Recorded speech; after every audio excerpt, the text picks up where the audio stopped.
Hey guys, it's Kevin from Spiritus Systems, and today we're going to talk about the first part of the cold weather layering series, and that is on base layers. Before we dive into base layers, a little bit about my background. I was in the Marine Corps. I was also a wildland firefighter for the U.S. Forest Service, and I recently came from a company called Hill People Gear, where I spent a lot of time backpacking and hunting in the Rocky Mountains. Before we dive into base layers, I'd like to talk a little bit about my approach to layering, and that is I use a stackable system. This way I avoid, or better yet, eliminate the need to take off a layer just to put a different layer on and then put that original layer back on again. To me, that's a huge waste of time and efficiency. I want to be able to just shed a layer or add a layer as the weather conditions or activity level change. Future episodes, we're going to cover the wind layer, the insulation layer, the rain layer, and we'll also cover handwear and footwear, all as separate topics, as each of those have numerous considerations. So what is the base layer? The base layer is the layer that's closest to the skin, the next to skin layer. Its job is to insulate you, but a bigger role of the base layer is moisture management. So when you sweat or you get wet, the base layer will wick that moisture away from your skin and move it to the outer layer of the fabric where it has the chance to evaporate.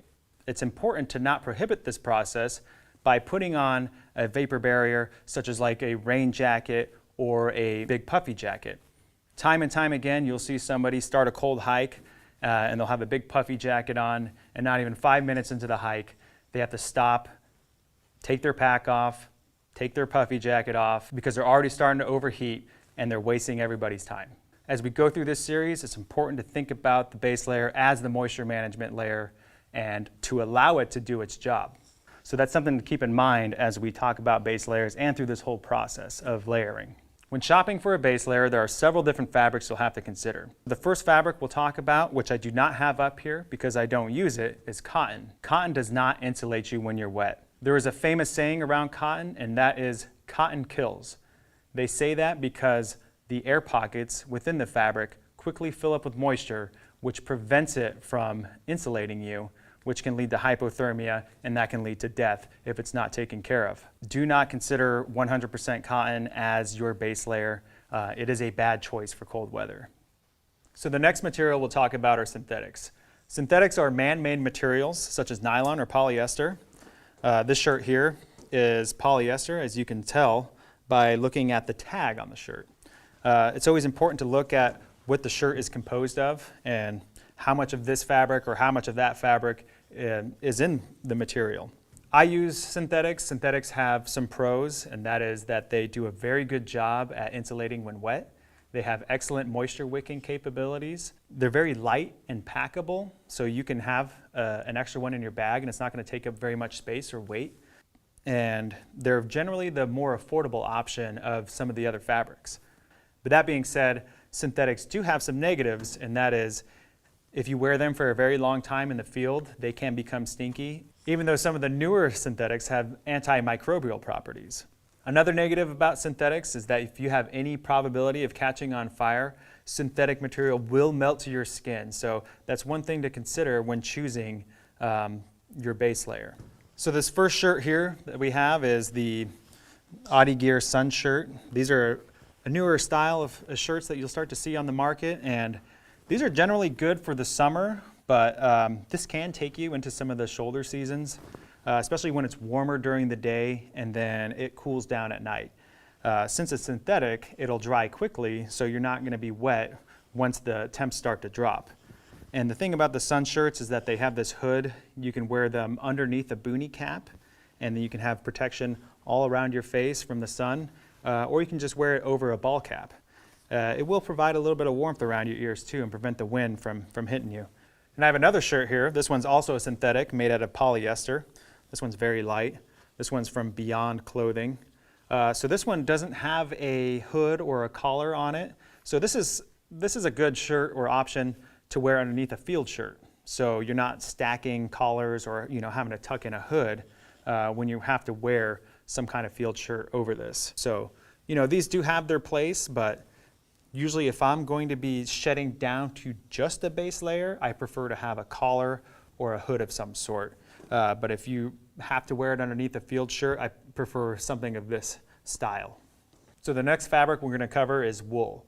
Wool has been an outdoor fabric for quite some time, and we've come a long way from it being that itchy layer that most people used to think of when they thought of wool.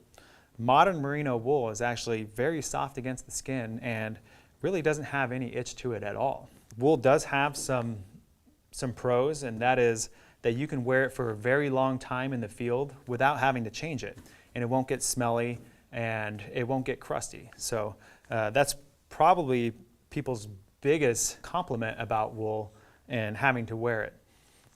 Wool will also be very fire retardant. It's naturally flame resistant, so it will not melt to your skin if you are exposed to flame. Wool also does a pretty good job at insulating you when wet, but it will not do as good as synthetics. It will take much longer time to dry than synthetic, especially 100% wool. And the thing you have to take into account with wool is that you have to take very good care of it. You cannot just throw this into the dryer as it will shrink. You have to allow it to air dry. Another thing is that you have to dry it on a gentle cycle. Wool will generally be more dainty of a fabric than some of the others. With that being said, I do like wool. I do use wool very often. This one is a 100% merino wool layer from Smartwool. You have the benefit of having the hood, so you can protect your ears from the cold and from the sun. In this guy, you have these little thumb holes here, so you can keep the top of your hands somewhat insulated when the temperatures start to drop. So my preference is actually to have a blend of usually about 90% wool, 10% synthetic.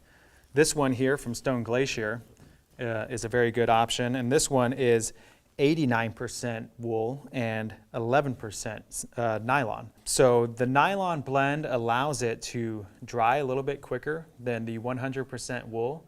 It still won't dry as quick as the 100% synthetic, but the other benefit of this is that it makes the fabric a little stronger. So you have less of a chance of it developing holes or tears when you have the synthetic material blended into it. And I think the 90%, 10% is a pretty good rule of thumb there. So this shirt also has a hood on it, which again allows you to have some insulation around your ears and protect you from the sun.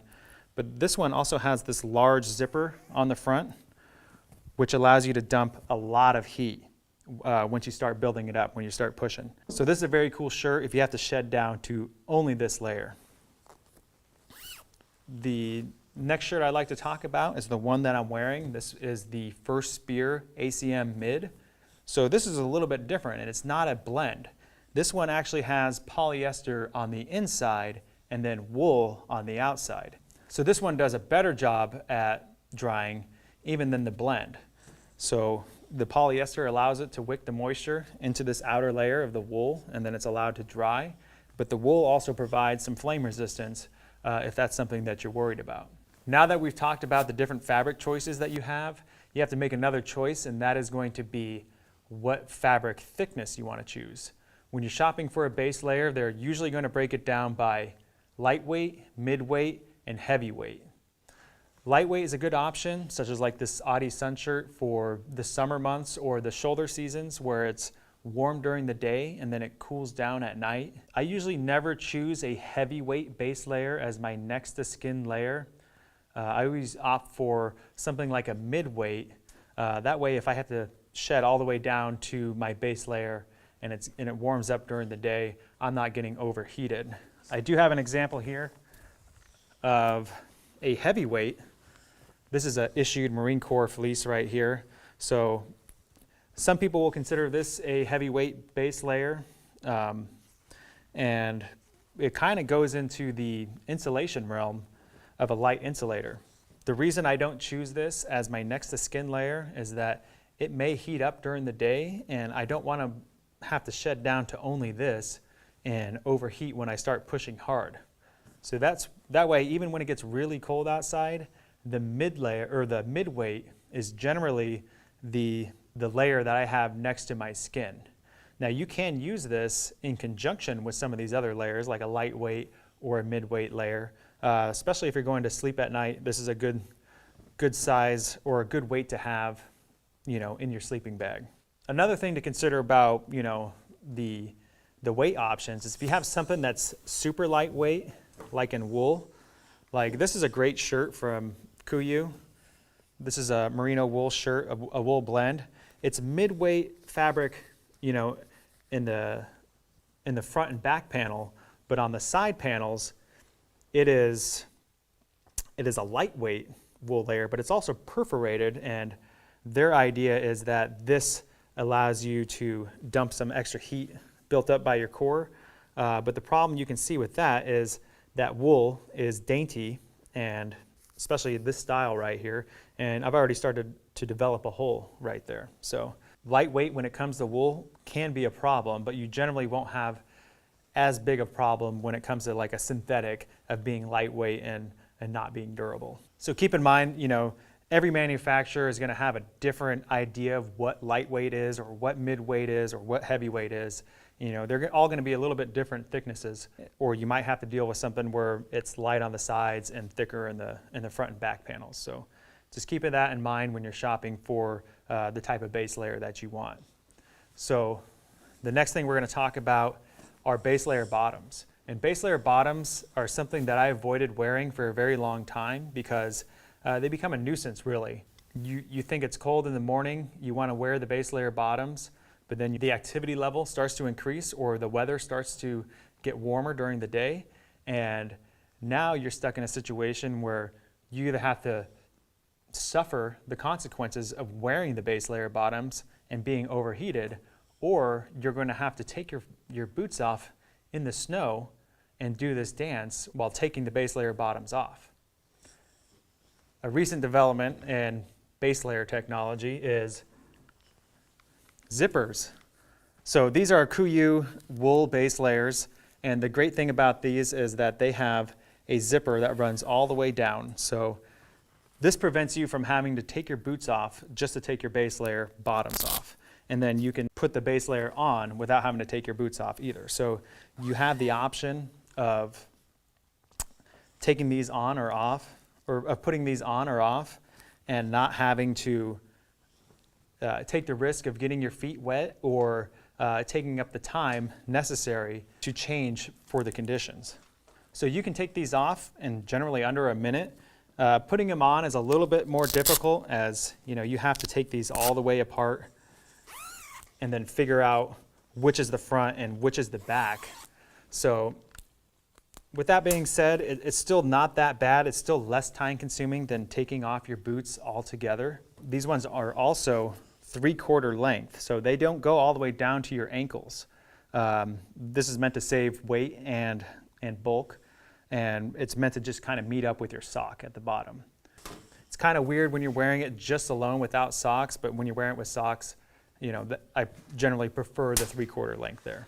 So wearing base layer bottoms are not the extreme commitment that they used to be. So all you have to do is just drop your pants and then zip them off, and then you're ready to go again. I generally always wear boxer briefs regardless if I'm wearing base layer bottoms or not. The boxer briefs that I've been using are these Woolen Prince, 90% or 75% wool and 25% synthetic. So you can wear these longer in the field without them getting nasty, and you still retain some of those flame resistant properties if you are in that kind of environment.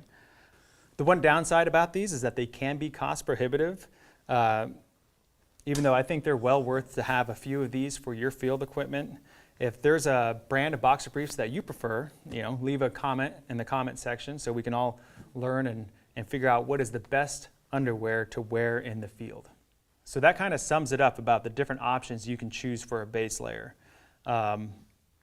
I will say that it is a good idea to go to a store and try some of these on, or if you have a friend that has some of these different types of base layers that'll let you borrow them and use them in the field, that's a good idea before you make a purchase. So as a reminder, the base layer is going to be the first layer in the stackable layering system. It's going to be the layer that is next to your skin. In the future episode, we're going to talk about the wind layer and how I think the wind layer is supposed to be worn over the base layer. There are a lot of misconceptions about the wind layer, and we're going to break those down. Thanks for watching. Please like and subscribe, and we will see you next time.